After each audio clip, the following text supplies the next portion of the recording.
Hi friends, my name is Celeste Budwit-Hunter. I live in Houston, Texas, USA.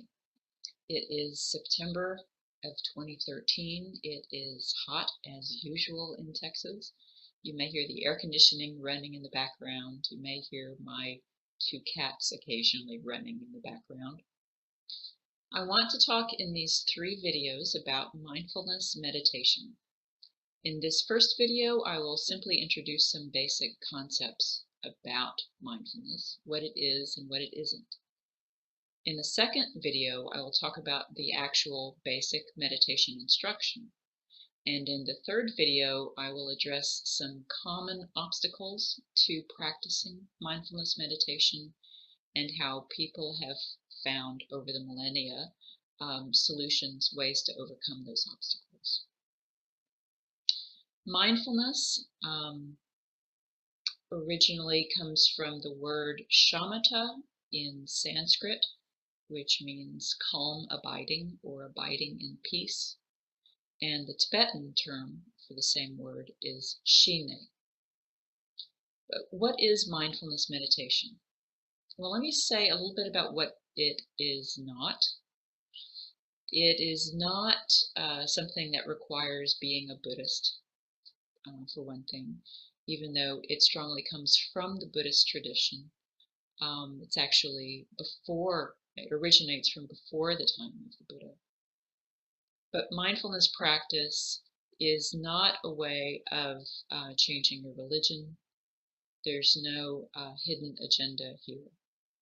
What mindfulness is a way of simply taming our crazy ordinary minds.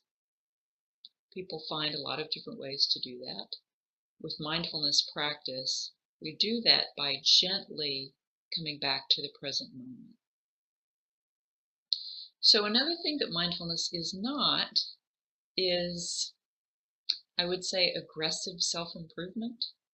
We are not trying to change ourselves because we are inherently flawed and inherently bad and we need changing.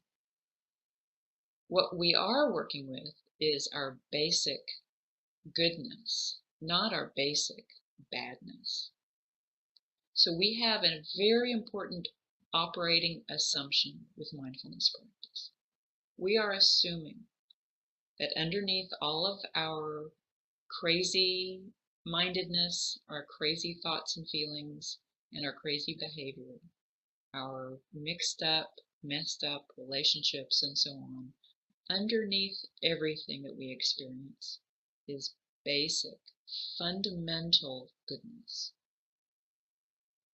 So what's the point of meditation then? Well, the point of mindfulness meditation is to come closer to who we really are.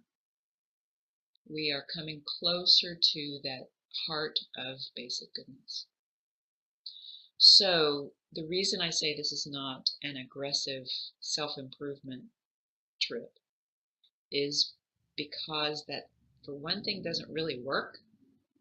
Being aggressive only creates more neurosis and more craziness. And fundamentally, we don't need to be improved. What needs to be improved is our coming back to the present moment a little bit more often.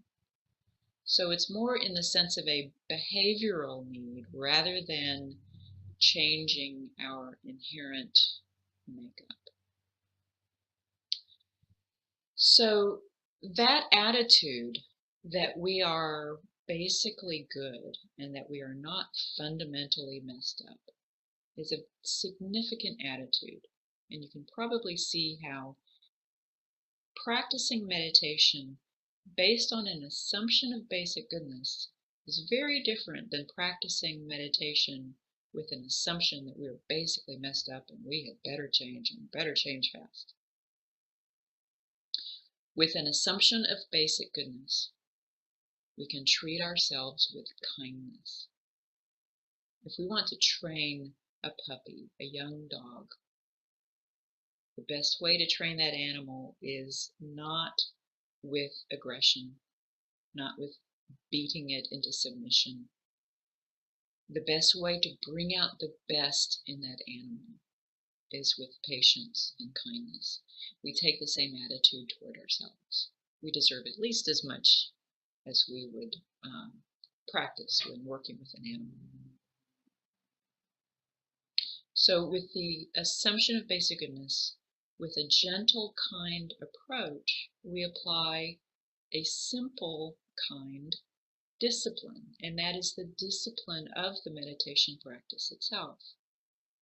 The discipline is simply coming back to the present moment, coming back to, in this case, the object of meditation that I'll introduce is the breath, since the breath represents the present moment.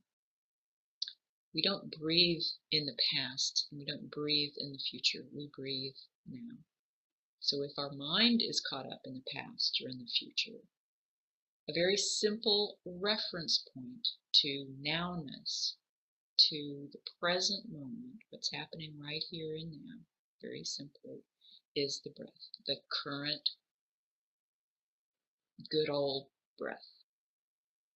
One basic advantage of practicing with a breathing meditation, with the breath as the reference point, is that it doesn't require any fancy tricks, no special equipment needed, no special music, nothing is needed. The only requirement is that you are alive. And for now, we can practice in our waking hours. Maybe someday we'll practice in our sleep as well. But as long as we're basically awake, and as long as we can notice when our mind is away and invite ourselves back to the present moment, we can practice meditation.